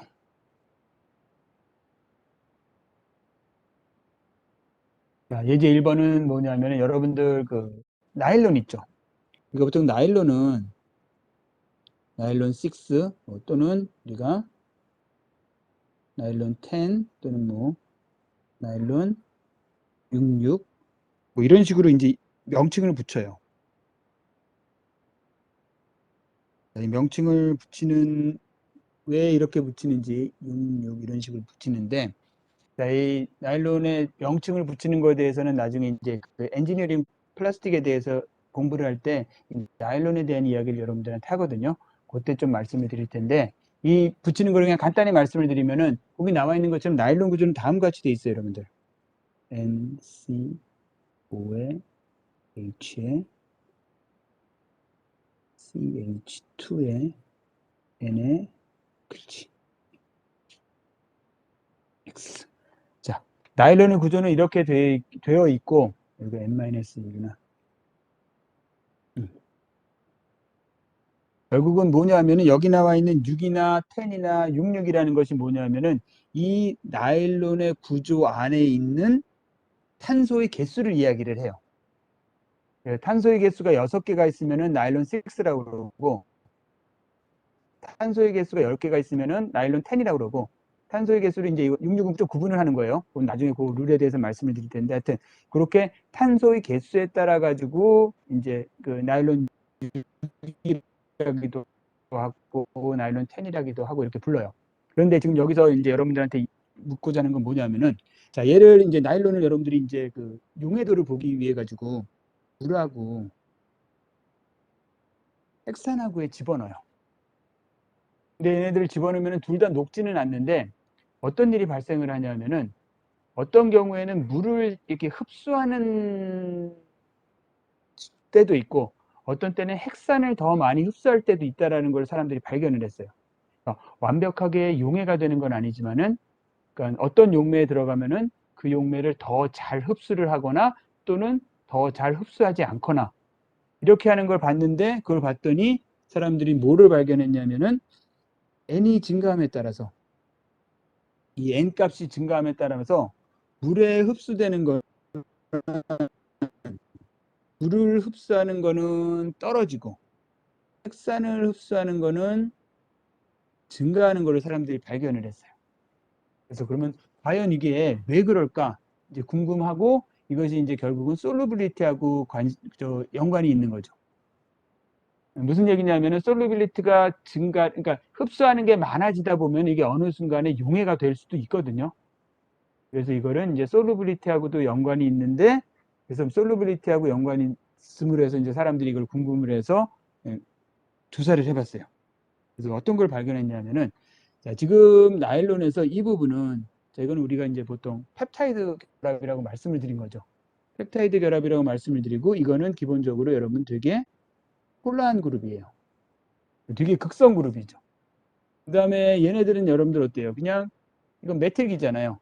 메틸기가 붙은 거기 때문에 얘는 넌 폴라한 그룹이에요. 그래서 나일론 자체는 폴라네하고 넌 폴라네하고 있는데, 자, N이 증가를 한다는 건 무슨 의미예요? N이 증가를 하면은 CH2, CH2, CH2 얘네들이 점점 길어지는 거죠. 얘네들이 점점 길어지는 것은 그만큼 비극성이 넌 폴라한 것이 증가하는 거죠. N이 증가할수록 나일론이 가지고 있는 구조 중에서 비극성 그룹이 증가를 하게 되면은, 자, 물하고 핵산을 비교했을 때 물은 뭐예요, 여러분들? 이건 굉장히 폴라한 분자죠, 여러분들. 물은 굉장히 극성 물질이에요. 그다음에 핵산은 굉장히 비극성, 그러니까 non-폴라한 애예요. 자, 그럼 이제 이유가 나왔죠. 자, 나일론에서 N이 증가할수록 비극성인 부분이 많아지는 거죠. 그럼 점점 전체적인 나일론은 비극성인 애가 되는 거고, 자, 비극성인 애는 우리가 like dissolves like라고 그랬잖아요. 비극성인 애는 비극성인 애하고 친화력이 있는 거죠. 그래서 거기에 녹게 되는 거고, 따라서 N이 증가할수록 비극성 용매인 핵산을 점점 흡수를 많이 하게 되는 거죠. 자, 그래서 그런 이유로 우리가 여러분들이 고분자가 어디에 녹는지 안 녹는지를 여러분들이 따져보기 위해서는 그 고분자가 일단 극성 물질인지 비극성 물질인지 그걸 여러분들이 찾아내야 되고, 극성 물질이면 극성 용매 중에서 이제 뭔가를 찾아봐야 되는 거고, 비극성 고분자가 비극성 물질이면은 비극성 모에서 여러분들 찾아봐야 되는 거겠죠. 그래서 그거를 여러분들한테 설명드리기 위해서 이제 예제 1번이 나온 거고, 자, 우리 이제 그 넘어가 보면은, 그 다음에 넘어가면은 이제 이거를 연력학적으로 이제 여러분들한테 설명을 드리는 거죠. 자, 결국은 이제 여러분들한테 고분자 용액에 대해서 설명을 하기 위해서 여러분들이 별로 좋아하지는 않는 연력학 이야기를 하려고 그래요. 그러니까 고분자 용액이라는 거는 연력학적인 측면에서 여러분들이 얘를 해석할 수가 있어요. 이론적으로. 그래서 이제 연력학 시간에 여러분들이 배웠던 델타 G라는 것에 대한 거를 하죠. 델타 G는 뭐죠, 여러분들? 그렇죠. 깁스 프리 에너지죠. 깁스 프리 에너지고. 자, 이 깁스 프리 에너지가 어때야지 여러분들 자발적인 반응이에요. 연력학 시간에서 이미 한 거지만은 다시 한번 여러분들 그 리마인딩을 시켜주기 위해서 말씀드리면, 깁스 프리 에너지가 음수일 때 얘는 그 반응은 자발적인 반응이죠. 그러니까 어떤 시스템에 깁스 프리 에너지를 여러분들이 계산을 해서 걔가 음수 값이 나와야지 그 반응이라든지 어떤 프로세스가 그게 정방향인 거예요. 깁스 프리 에너지를 0으로, 그러니까 음수로 만드는 방향이 자발적인 방향. 그러니까 그게 이제 글로 가는 게 자연적인 거라는 거죠. 이제 그러한 것을 가지고 우리가 이제 이걸 고분자 용액에 여러분들 접목을 시키려고 그래요. 그래서 고분자 용액을 지금 스테이트 1하고 여러분들 스테이트 2, 그러니까 1번에서 2번으로 만드는 게 용액이에요. 따라서 여기 스테이트 1에서는 여기는 솔벤트하고 그 다음에 솔루트가 따로 있는 거죠. 솔루트라고 하지 말고 여러분들 이해하기 쉽게 솔벤트하고 지금 폴리머가 솔루트니까. 그럼 1번 상태는 솔벤트하고 폴리머가 따로 있는 거고, 그러니까 혼합하기 전이에요. 얘는 혼합을 했더니 스테이트 2가 되고 얘가 솔루션이 됐다고 그럽시다. 그러면 솔루션인 상태의 깁스 프리 에너지가 더 낮아야 되겠죠. 그래야지 델타 G가 여러분들 음수가 되는 거잖아요. 자, 델타 G라는 건 여러분들 어떻게 되는 거예요? 델타 G는 G2에서 G1을 빼야 되는 거잖아요. 그러면 이게 음수가 된다는 얘기는 G2의 에너지가 G1의 에너지보다 낮아야 되는 거니까 솔루션이 됐을 때의 에너지가 섞이기 전보다 낮아야 된다는 이야기예요.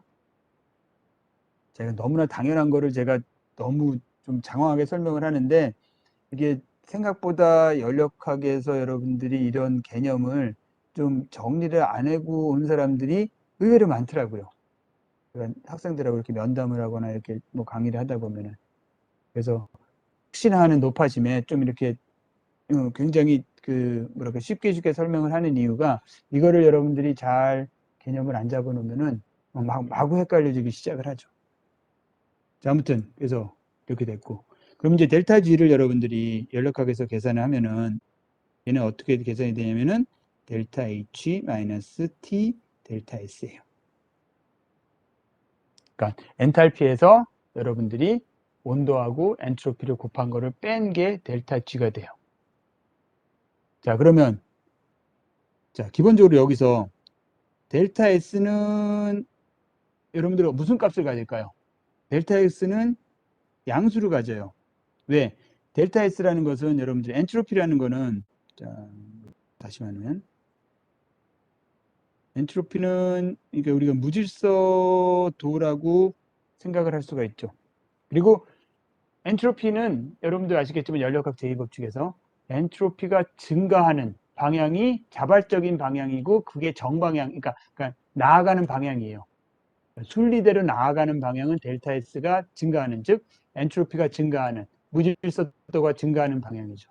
그럼 여러분들이 폴리머를 솔벤트한테 섞이기 전에, 폴리머를 솔벤트에 섞이기 전에 놨을 때하고 얘를 여러분들이 이런 솔벤트 안에 집어넣었을 때 이 폴리머 체인이 자유로워질 수 있는 그러한 컨포메이션을 갖는 건 어떤 때가 더 많을까요? 그렇죠. 당연히 어떤 솔벤트 안에 들어갔을 때, 그러니까 용해가 되고 안 되고를 떠나서고, 그러니까 용해가 안 돼도 상관없어요, 여러분들. 용해가 안 돼도 상관없고, 이 솔루션, 그러니까 뭔가 액체 안에 들어있을 때 체인이 움직일 수 있는 가능성이 더 커지는 거잖아요.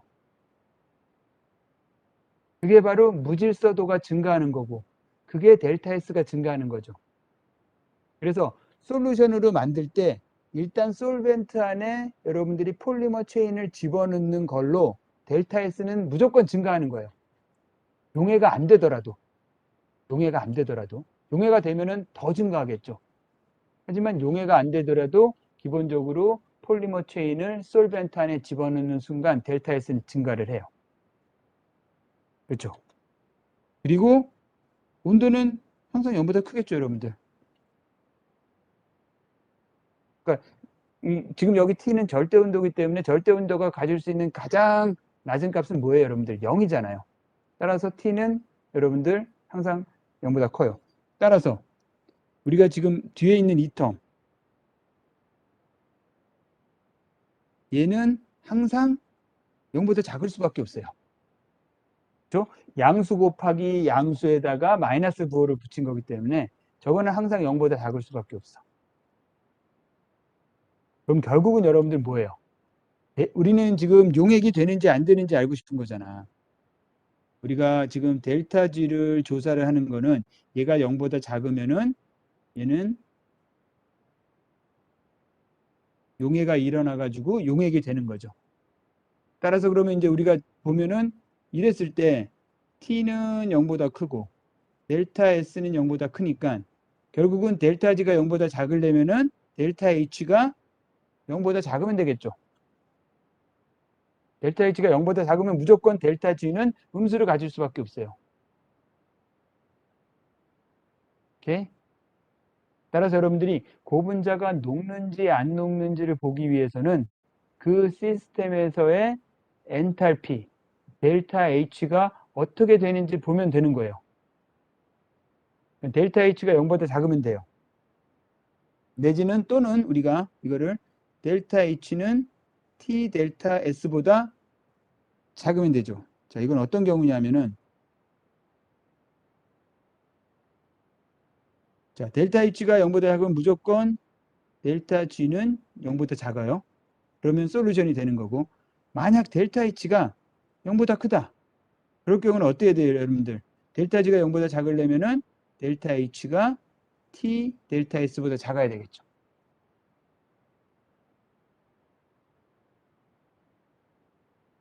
그래서 연력학적으로 여러분들이 고분자가 그러니까 A라는 고분자가 B라는 솔벤트에 녹는지 안 녹는지 보기 위해서는 그 시스템에서의 델타 H가 어떤 값을 갖는지만 보면 돼요. 그렇죠? 델타 H가 만약 0보다 작은 값을 갖는다. 그러면은 그는 솔루션이 돼. 델타 H가 0보다 크다. 그런 경우에는 솔루션이 될 수도 있고 안 될 수도 있어. 어떤 경우에 솔루션이 되느냐? 델타 H가 T 곱하기 델타 S보다 작은 값을 가지면 솔루션이 되는 거예요. 이 경우에는 무조건 솔루션이 되는 거죠. 즉 디solve 되는 거예요. 용해가 되는 거예요. 자, 무슨 얘기인지 아셨죠, 여러분들? 지금 여러분들 여기서 여러분들한테 알려드리려고 하는 건 뭐냐면은 여러분들이 녹이고자 하는 고분자가 있어요. 그럼 그 고분자를 녹이고 싶은 용매를 찾고 싶어. 그러면 전에 설명한 거에 의하면 일단 화학적으로 유사한지 안 유사한지를 보는 거죠. 극성인지 비극성인지 뭐 이런 걸 따진단 말이에요. 그래서 이제 화학적으로 유사한 애를 가져왔어. 그런데도 불구하고 얘가 녹을 수도 있고 안 녹을 수도 있겠죠. 그러면 어떤 엔탈피를 가지고 있는 용매를 여러분들이 찾으면 돼요. 지금 말씀드린 것처럼. 엔탈피가 0보다 작거나 또는 0보다 큰 경우에는 T 곱하기 델타 S보다 작은 엔탈피를 가지고 있는 그러한 용매를 여러분들이 선택을 하면은 무조건 여러분들이 녹일 수가 있는 거죠. 자, 아까도 말씀드렸지만 여러분들 델타 H라는 거는 H2-H1이에요. 그래서 만약 얘가 여러분들 0보다 작다라는 것은 H2가 H1보다 작다라는 거죠. 그러면 1번인 상태는 뭐예요, 여러분들? 이거는 혼합 전이에요. 그렇죠? 2번인 상태는 뭐예요, 여러분들? 얘는 혼합 후. 이건 용액이 된 상태죠. 그래서 델타 H가 0보다 작다라는 것은 혼합 전에, 그러니까 순수한 용매와 순수한 폴리머가 있을 때가 훨씬 높은 에너지 준위를 가지고 있어야 돼. 그리고 걔네들이 혼합이 되면은 뭔가 에너지 준위가 떨어져야 돼. 그래야지 델타 H가 0보다 적은 거예요. 그 상황을 여러분들 꼭 좀 머릿속에 기억을 합시다. 자, 그래서 이제 여러분들이 연력학적으로 어떻게 접근하는지, 고분자 솔루션을 만들 때는 어떻게 접근하는지 여러분들한테 말씀을 드렸어요. 자, 여기도 여러분들 정리할 시간이 좀 필요할 것 같아서 시간을 좀 드리도록 하겠습니다.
자, 그러면 이제 여러분들이 고분자가 어떤 용매에 녹는지 안 녹는지를 판단하기 위해서는 결국은 델타 H 값이 중요한 거죠. 그 델타 H 값을 뭐 측정을 하든 계산을 하든 걔가 0보다 작으면은 무조건 솔루션이 되는 거고 0보다 크면은 이제 그때는 여러분들이 이제 그 판단을 해야 되겠죠. T 곱하기 델타 S보다 그 값이 작으냐 크냐에 따라서 작으면은 또 용액이 되는 거고. 자, 이제 그거를 가지고 다음 이야기를 좀 더 하도록 할게요. 자, 다음은 이제 그 델타 H에 대한 이야기를 조금 더 하기 전에 여러분들한테 그 델타 S에 대한 이야기를 조금 하고 넘어가려고 그래요. 여기서는 여러분들한테 엔트로피, 델타 S에 대한 이야기를 하려고 그러는 거죠. 자, 아까 우리가 델타 S는 무조건 0으로 가야지, 0보다 큰 값을 가져야지, 즉 무질서도는 증가해야지 우리가 이거를 자발적인 것이라고 말씀을 드렸고, 이건 연력학 제2법칙이었어요. 그리고 고분자의 솔루션이 된다는 것은 솔루션이 되기 위해서는 솔루션이 자발적으로 되기 위해서는 뭐 딴 건 모르지만은 엔트로피는 증가를 해야 되는 거죠. 그럼 그 엔트로피가 증가하고 안 증가하는 거를 어떤 식으로 설명하는지가 이제 여러분들 이 그림에 나와 있는 거예요. 자, 이 A번은, 이 그림에서 A번은, 이거는 여러분들 저분자 물질. 그러니까 여러분들이 알고 있는 일반적인 저분자 물질 있죠. 뭐 설탕물이라든지 소금물이라든지 뭐 이런 저분자 물질을 용해시키는 경우고, B라는 것이 이제 여러분들 고분자 솔루션을 만드는 경우를 설명을 하는 거예요. 자, 여기서 우리 빈 동그라미 있죠. 빈 동그라미는 우리가 이제 여러분들 솔벤트예요. 솔벤트를 나타내고, 이 채워진 동그라미 있죠. 채워진 동그라미는 솔루트를 나타내요.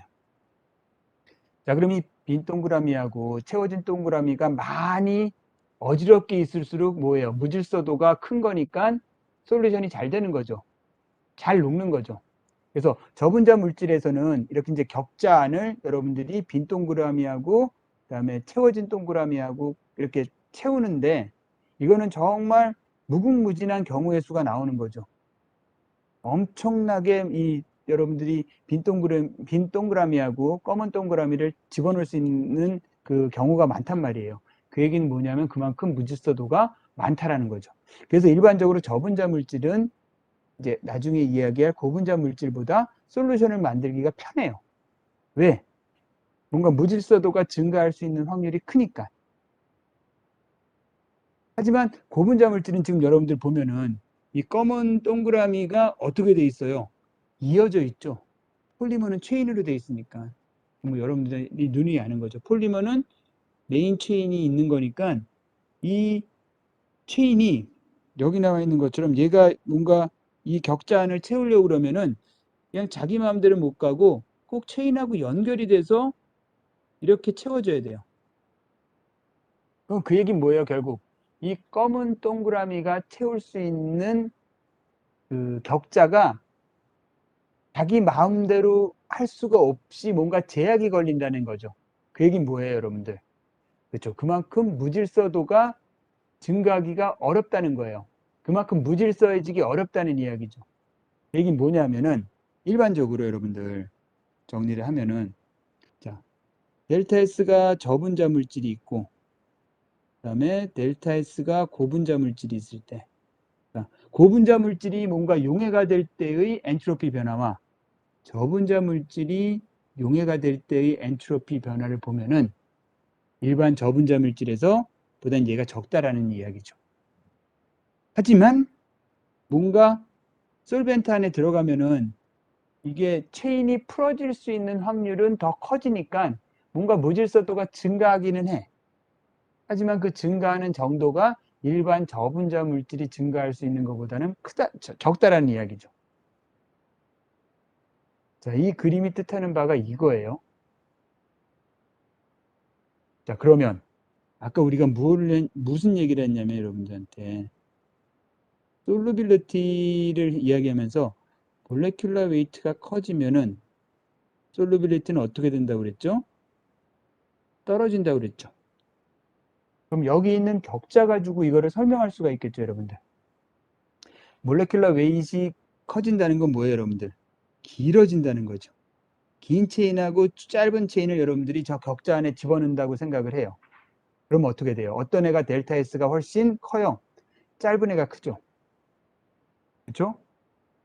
이내는 무질서도가 그만큼 떨어진단 말이에요. 무질서도가 떨어지니까 결국은 어떻게 돼요, 여러분들? 솔루빌리티 떨어지겠죠. 자, 그래서 우리가 아까 솔루빌리티 얘기를 할 때 분자량이 커지면 커질수록 솔루빌리티는 떨어진다라고 하는 것도 이 격자를 통해서 여러분들한테 이야기를 할 수가 있는 거예요. 오케이? 자, 그래서 이제 델타 S에 대한 이야기를 했고, 이제 결국 여기서 우리가 지금 생각해야 될 건 뭐냐면은 델타 H죠. 델타 H가 관건이에요. 델타 H가 0보다 작으면 오케이. 그런데 델타 H가 0보다 크면은 그다음부터는 이제 여러분들이 궁리를 해야 되겠죠. 그래서 고분자 용액의 솔루빌리티를 파악하기 위해서는 여러분들이 델타 H를 계산을 해줘야 돼요. 델타 H를 계산을 해줘야 되는데 이 델타 H는 여러분들 어떻게 계산이 되냐면은 여러분들 책에 나와 있는 것처럼 델타 H는 뭐하고 거의 유사하냐면은 책에 있는 건데 제가 다시 한번 여러분들 여기 정리를 하도록 할게요.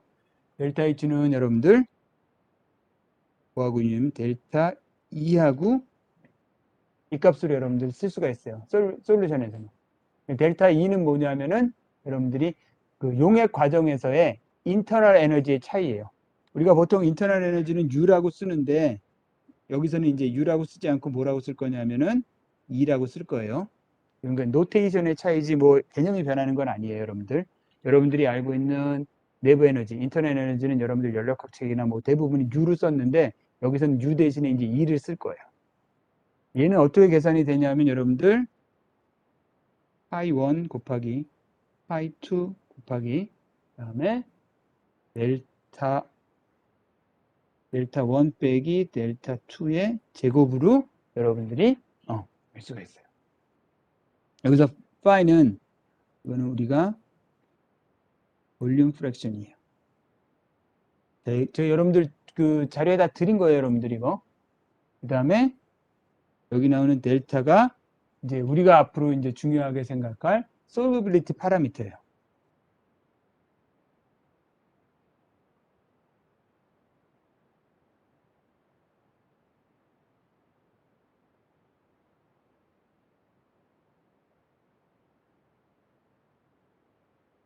자, 그리고 이제 여기 나오는 1번. 그러니까 1이라고 쓴 거는 보통 우리가 이제 솔루트를 이야기하죠. 솔루트니까 우리 여기서 폴리머죠. 그다음에 2는 뭐예요? 솔벤트죠, 당연히 그러면. 첨자 1하고 2는 솔루트하고 솔벤트를 각각 이야기를 해요. 자, 그러면 이제 여러분들 한번 봅시다. 우리 지금 우리가 궁금한 거는 델타 H가 어떤 값을 갖는지가 궁금한 거예요. 근데 여기서 보면은 파이는 0보다 항상 큰 값이 같겠죠, 여러분들. 그렇죠? 볼륨 프랙션이, 그러니까 프랙션이라는 게 음수를 가질 수가 있어요? 절대 없죠? 프랙션이 0보다 큰 값을 가져요. 그 다음에 얘는 어떻게 되든 제곱을 했으니까 0보다 큰 값을 갖게 되겠죠. 혹시 델타 1이 델타 2보다 작아서 음수가 나오더라도 제곱을 해버리는 거니까 이건 항상 양수가를 가지고 있어요. 따라서 결국은 어떻게 돼요, 여러분들? 델타 H는 여기에 의하면 항상 0보다 큰 값을 가질 수밖에 없어요. 0보다 큰 값을 가질 수밖에 없어. 0보다 큰 값을 가질 수밖에 없으니까 우리가 델타 H가 0보다 작으면은 그냥 항상 오케이였어요. 항상 솔루블해. 그런데 이 식을 보니까 델타 H는 음수는 나올 수가 없어. 항상 양수만 나오거나 제일 작은 값은 0이에요. 그럼 이럴 경우에는 여러분들 어떻게 됐었어야 돼요? 델타 H가 T 델타 S보다 작으니까 결국은 뭐예요, 여러분들? 델타 H는 0보다 큰 값을 갖는데 가능하면 이 조건을 만족하려고 그러면 가능하면 그 값이 작아야 되겠죠. 그렇죠? 그래야지 솔루션으로 만들 수 있는 확률이 점점 커지는 거잖아요. 따라서 델타 H는 그러니까 음수는 안 갖는 대신 가능한 한 작은 값을 갖도록 1번하고 2번을 여러분들이 선택을 해야지 용액으로 만들 수 있는 확률이 커지는 거예요. 그 얘기 무슨 얘기냐면은 델타 H가 가질 수 있는 가장 작은 값은 델타 H가 0일 때죠. 이때는 무슨 얘기예요? 이거하고 이게 같을 때죠. 그러니까 솔루트의 솔루빌리티 파라미터하고 솔벤트의 솔루빌리티 파라미터가 같은 값을 가지면은 델타 H는 0을 갖고 그러면은 솔루션이 될 확률이 엄청 커지는 거잖아요, 여러분. 자, 그래서 여기에 결론은 뭐냐면은 우리가 이론적으로 봤더니 델타 H는 그러니까 이론적으로 델타 H가 0보다 음수를 가지면은 항상 그 솔루션이 만들어지는 시스템인데 이 델타 H는 음수 값을 가질 수는 없어. 그리고 델타 H는 가능한 한 작은 값을 가져야 되는데 가질 수 있는 가장 작은 값이 뭐냐면 0이야. 음수가 될 수는 없으니까. 그럼 0이 되기 위해서는 솔루트, 즉 폴리머의 솔루빌리티 파라미터하고 솔벤트의 솔루빌리티 파라미터가 같으면 돼요. 그러면 이때는 솔루션이 될 수 있는 확률이 커지죠. 또는 이제 여러분들 책에 나와 있는 것처럼 결국은 뭐냐면은 이게 두 개의 차이가, 그러니까 솔벤트하고 솔루트의 솔루빌리티 파라미터의 차이 있죠. 이 차이가 얼마? 0.5보다 작으면은 이거는 우리가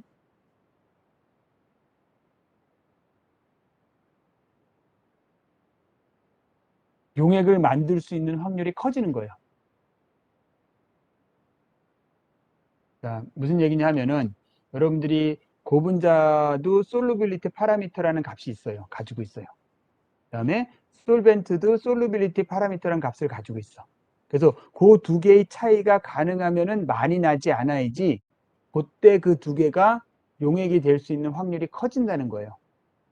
그리고 정확히는 아니지만은 그 값이, 그 차이가 0.5보다 작은 값이면은 웬만해서는 그 조합을 가지고 여러분들이 고분자 용액을 만들 수가 있어요.